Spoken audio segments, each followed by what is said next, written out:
और वहाँ एक होटल खोल देंगे, नॉन-वेज का होटल खोल देंगे। 1337.92 गवर्नमेंट की लैंड पर मस्जिद का कब्जा है। मैं कोई कंटेंट क्रिएटर नहीं हूँ, अपनी पूज्य मातृभूमि से प्यार करता हूँ। कूलर, पंखे वो मस्जिद की तरफ गेट खोल के लगाए हुए हैं। दिल्ली हाई कोर्ट में दावा किया कि मस्जिद पहले बनी, स्कूल बाद में बना। नमस्कार दर्शकों, आप देख रहे हैं पंजाब केसरी और मैं हूं जितेश मिश्रा। मंगोलपुरी में बुलडोजर कार्यवाही के पीछे जो याचिकाकर्ता हैं प्रीत स्रोही, आज इनसे बात करेंगे।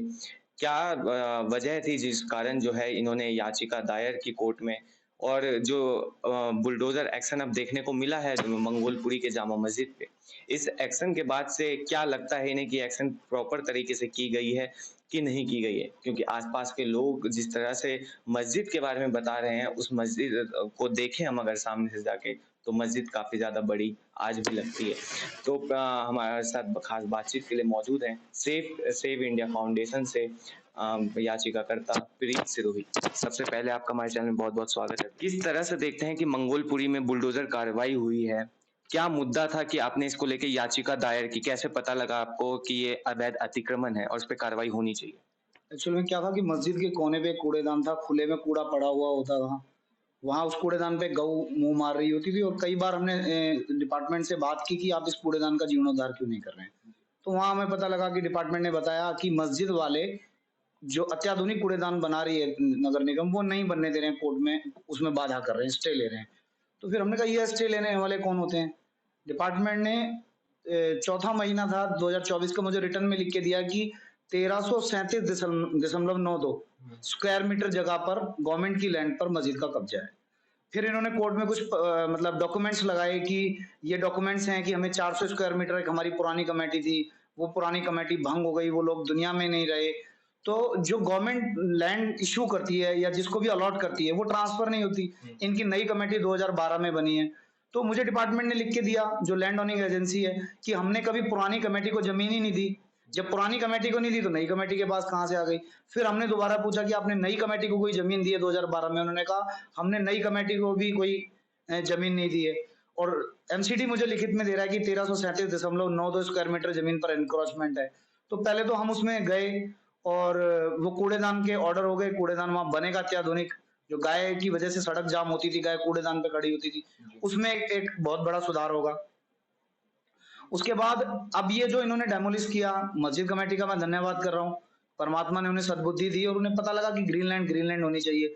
और ठीक है, अभी उन्होंने पेड़ काटे हैं, उस पेड़ की भी के ऊपर भी कार्रवाई होनी चाहिए, तो उन्हें पेड़ लगाने चाहिए, एक्सेप्ट कर लेना चाहिए। 1337.92 स्क्वायर मीटर का एनक्रोचमेंट है, पूरा एनक्रोचमेंट है, वो पूरा मस्जिद कमेटी को हटाने में सहयोग करना चाहिए। आज नहीं कल आपको हटाना ही पड़ेगा। क्षेत्र में शांति बनी रहे, ग्रीनरी सबको चाहिए।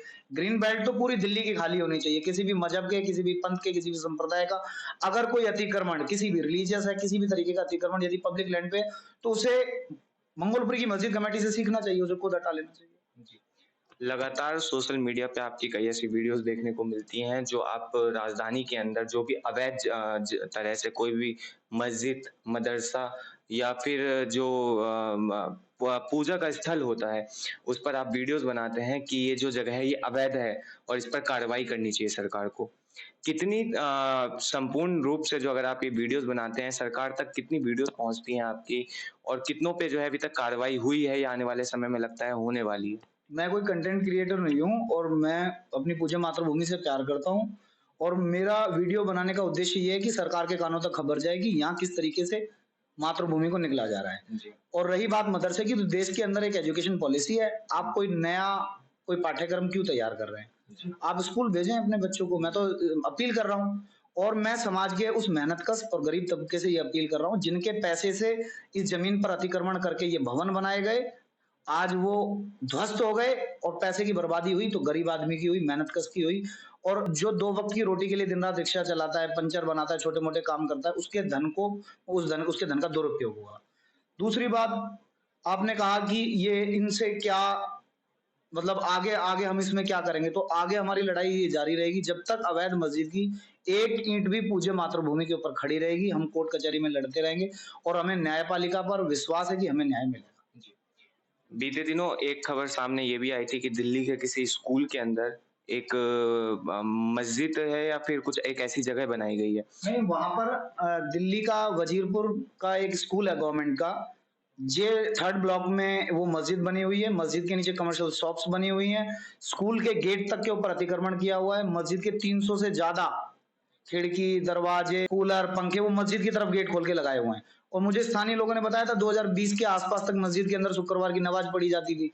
इस बार गली में पढ़ी गई है, कमर्शियल शॉप्स बना ली और एमसीडी के वकील ने दिल्ली हाई कोर्ट में दावा किया कि मस्जिद पहले बनी, स्कूल बाद में बना। और वकील साहब थे, बहुत ज्यादा शार्प थे, वो अपने आप को बहुत बुद्धिमान मान रहे थे।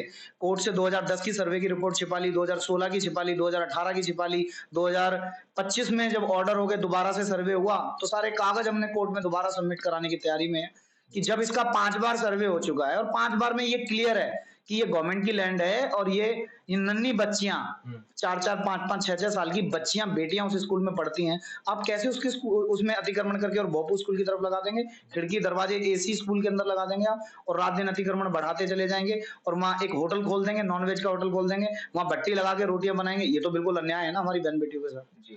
तो स्कूल की विद्या मंदिर है, विद्या मंदिर में मस्जिद का क्या काम, अवैध मस्जिद का क्या काम। और उन्होंने बहुत गुमराह किया समाज को। जे कॉलोनी वजीरपुर के किसी दूसरे ब्लॉक में उन लोगों ने एक सोसाइटी रजिस्टर्ड कराई 50 रुपए में, उसके कागज लगा के एफ ब्लॉक में सोसाइटी रजिस्टर्ड कराई है, उसके कागज लगा के जे ब्लॉक में बिजली ले ली।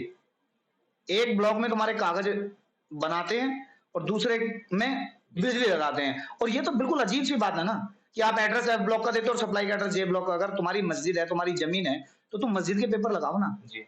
और क्या मस्जिद मार्केट, स्कूल की लैंड पर जो दुकानों में मीटर लगा हुआ वो मस्जिद मार्केट। सारे बिजली के बिल हम कोर्ट में सबमिट करा रहे हैं और दिल्ली के मुख्यमंत्री से, शासन प्रशासन से अपील है कि बेटियों की सुरक्षा को प्राथमिकता दें, इस तरह के अवैध स्ट्रक्चर को तुरंत ध्वस्त कर दें।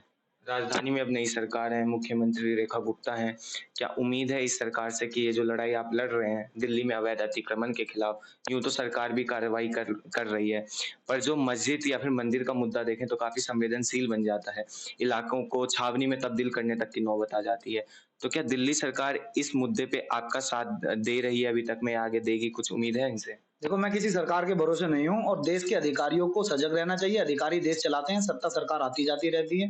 अधिकारियों को देश पर कब्जा नहीं होने देना चाहिए। पूर्व में हमारे साथ क्या हुआ पूरा देश जानता है और इस तरह के अतिक्रमण किन गतिविधियों में संलिप्त पाए जाते हैं पूरा देश जानता है। आप जैसे मीडिया के पर्सन ही चलाते हैं कहाँ क्या होता है। तो इस तरह के केंद्रों को आप डेवलप मत होने दें और इस देश में एक पूरी व्यवस्था है, आप जाएं अपनी जमीन खरीदें, शासन प्रशासन से उसकी अनुमति लें, अपना पूजा स्थल बनाएं। और आपको ये पता है कि पूजा करनी है, आपको ये नहीं पता पूजा कहाँ करनी है, तो अपने जो धर्म गुरु हैं उनसे जाके कंसल्ट करें, इस बात में उनसे बातचीत करें, उनका मार्गदर्शन लें।